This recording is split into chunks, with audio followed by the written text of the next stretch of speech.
The reading chair, one book changes a young mind. In a small town, there was a boy named Omar who did not like to read. He always said reading was boring and too long. His mother often told him books can take you anywhere, but Omar just smiled and went to play games on his tablet. He liked games, music, and movies, but he never finished even one book. One day, it was raining hard outside, the sky was gray, and the streets were empty. Omar could not go out to play, and the internet stopped working because of the storm. He sat in the living room, feeling bored. He looked around and saw his mother sitting in a big old chair near the window. It was her favorite reading chair. She was reading quietly with a small smile on her face. The sound of the rain was soft, and the room felt warm. Omar looked at her and said, "How can you sit for so long with just a book?" She laughed and said, "Because every page is like a door to another world. Do you want to try?" Omar shook his head at first, but then he saw a small book on the table next to the chair. The cover showed a picture of a boy flying on a bird over mountains and rivers. The title was The Bird and the Boy. Something about it looked interesting. Omar slowly picked it up. He sat down in a chair just to see what was inside. The chair was soft and warm, and it made him feel calm. He opened the first page and started reading. At first, the words felt slow and strange. But then, as he read more, the story began to pull him in. It was about a boy who wanted to explore the world but was afraid to leave his small village. One day, he found a bird that could talk and fly very high. The bird became his friend and took him to new places he never imagined. Omar forgot about the rain, the noise, and even the time. He read about forests full of light, mountains covered in snow, and oceans that sparkled like glass. He read about courage, friendship, and dreams.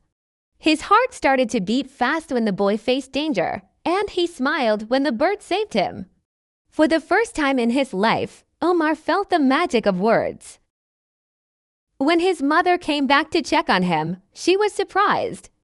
The boy who never liked reading was still sitting in the chair, holding the book tightly. His eyes were wide, and his face was full of excitement. "You like it?" she asked softly. Omar looked up and nodded. "It's amazing, Mama. I didn't know books could do this." She smiled and said, "Now you understand." Reading is not about sitting still, it's about going places without moving. From that day, the reading chair became Omar's favorite place. Every evening, after school, he sat there with a new book. Sometimes he read stories about animals, sometimes about space, and sometimes about people who changed the world. The chair became his window to 1,000 worlds. Weeks passed, and Omar's teacher noticed that he started to speak better and write better too. His imagination grew, and he had new ideas every day. When he talked to his friends, he told them about the stories he read. Some of them began reading too because Omar made the stories sound exciting. One sunny afternoon, his mother found him in the chair again, reading a new book. She smiled and said, "You have changed so much." Omar looked up and said, "Yes, one book changed everything." "I think that book woke something inside me." He touched the old book on the table, The Bird and the Boy. It was a little torn now, but he kept it like a treasure. Years later, when Omar grew up, he still remembered that rainy day and that chair by the window. He became a teacher who told his students the same thing his mother once said: books can take you anywhere. And sometimes, when the weather was quiet, he sat in his old reading chair, opened a book, and smiled because he knew how one story, one moment, and one chair could change a young mind forever. After the rainy day, many small things began to change in Omar's life. He kept the old book, The Bird and the Boy, on his bedside table. He read a little each night and sometimes he read aloud to himself. The words felt like friends. The reading chair stayed near the window and it felt like a warm place in the house. Omar sat there when he wanted to think. He sat there when he felt happy and when he felt sad. The chair gave him calm and it carried his dreams. At school, Omar was not the same boy who once said books were boring. He raised his hand more in class. He liked to tell short stories about what he read. His teacher, Ms. Farah, smiled when Omar spoke. She gave him small books as gifts. Omar read these books slowly and carefully. He learned new words and new ideas. Sometimes he used the new words in his writing. The letters on his paper looked better and his sentences were clearer. His friends noticed the change. A few friends came to Omar's house after school. They sat in the living room and looked at the books on the shelf. Omar showed them the pictures and read short parts. Some friends liked the stories. Some did not. That was all right. Omar kept reading because he felt joy inside his chest. Omar thought of a small plan. He wanted a place where children could come and read. He wanted a place that felt like his chair. He told his mother and she loved the idea. Together they asked for old books from neighbors. The neighbors gave boxes of books from their homes. Some books had old covers and some had new pages. Omar washed the dust from the covers and fixed small tears. He stacked the books on a small table and put the chair near them. The room smelled like paper and glue and softwood. Omar made a sign that said, "Reading Corner." The sign was a little crooked, but it looked proud. On the first day, only 3 children came: Lena, who loved animals, Sam, who liked stars, and a quiet boy named Rafi. Rafi did not talk much. He looked down when other children laughed. Omar sat in the chair and read a short story. He used a soft voice and he changed his voice for the characters. The children smiled. Rafi's eyes looked up. After the story, Rafi touched a page and asked a small question. His voice was thin, but Omar heard it as bright as a bell. Why did the boy in the book not go outside at first? Rafi asked. Omar thought and said he was afraid. But he had a friend who gave him courage. Rafi nodded like he understood. The simple story gave Rafi a small courage too. The reading corner grew slowly. Some days many children came and they sat on the floor or on small pillows. Some days only 2 or 1 child came. Omar did not care about the number. He cared about the faces that opened when they heard a new story. He saw how books gave light to eyes. He saw how words made children ask questions and tell new ideas. The chair became a quiet stage where small voices grew louder and brave. Parents came, sometimes to listen. An old man named Mr. Ahmed came and he told Omar how he read when he was a child. He brought more books and he gave Omar an old map. The map smelled of time. Omar felt proud and a little nervous to keep these gifts safe. Omar grew taller and his life changed step by step. He had tests at school and new classes. He felt the pressure of grades and exams. Sometimes he stayed up late to study. He worried about the future and he worried about making choices.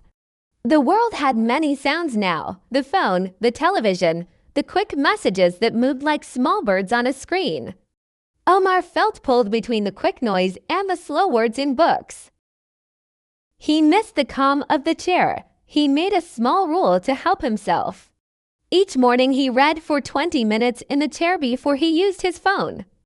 The rule was easy and it helped. He found that the hour of slow reading made his day better. He felt less worried and his mind became clearer.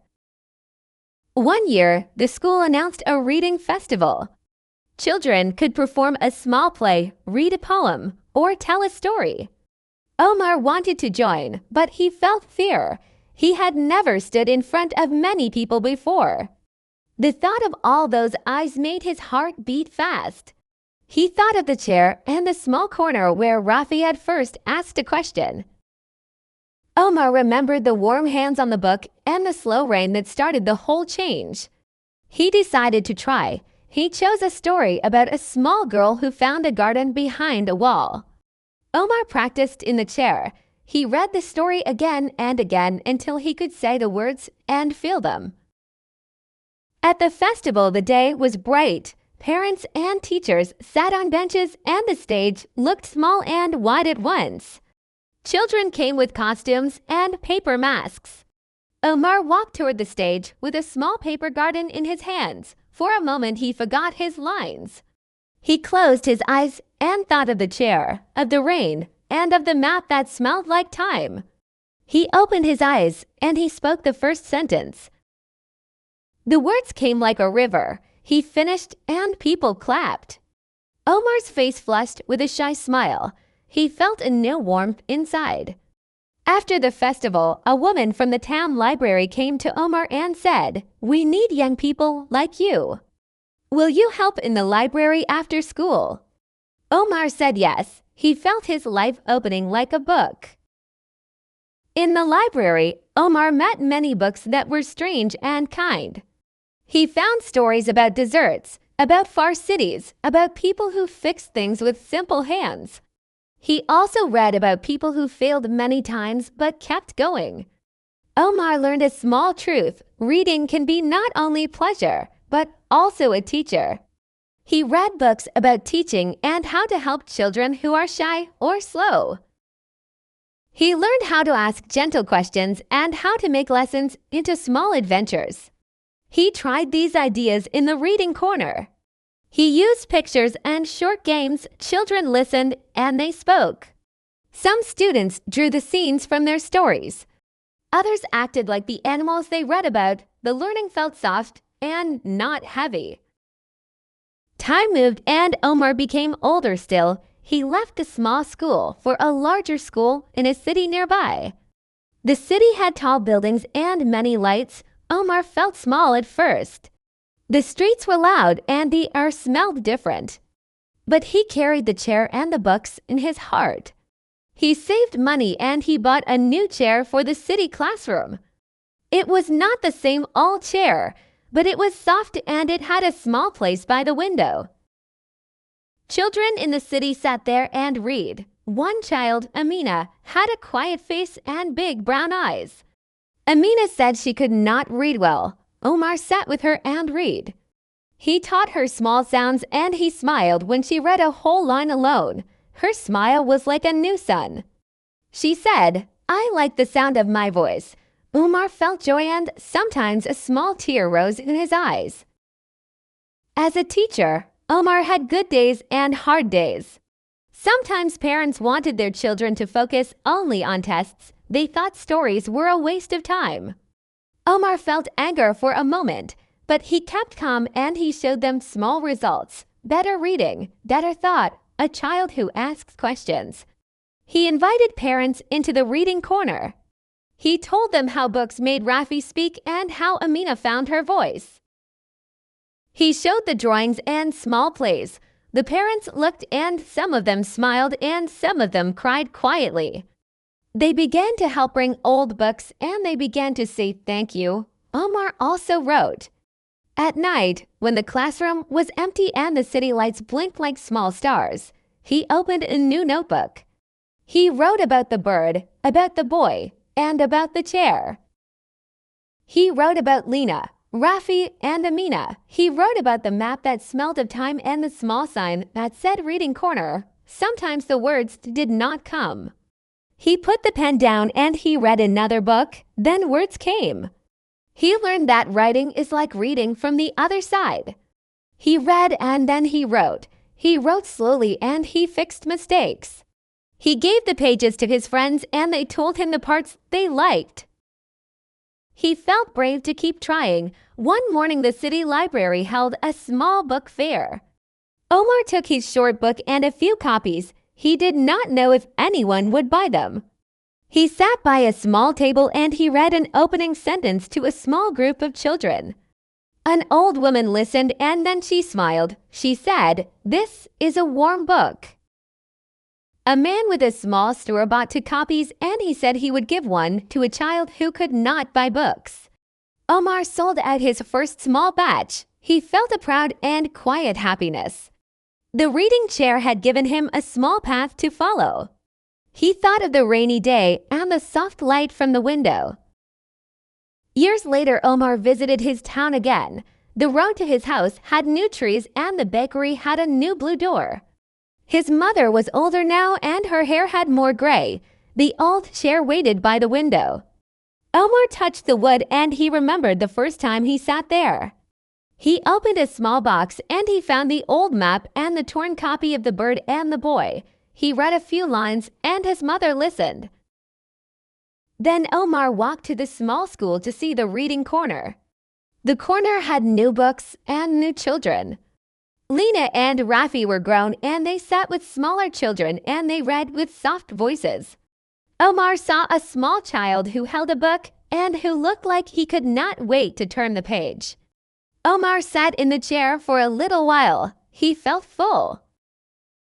The story is long, but its meaning is simple. One book started a small change. One chair gave comfort. One child found a voice. Many small people helped a little and then the little became big. Omar learned that change asks for small acts every day. Books gave him words. Words gave him courage. He learned to give that courage to others. The town learned that books are not only for school. They are for hearts. The city learned that slow reading can beat the quick noise sometimes. Omar kept teaching and he kept writing and he kept the chair near the window when he could. He knew that one book changed a young mind, but many books change many minds, and one small chair can hold 1,000 journeys. He smiled and he read one more page because that is what he always did.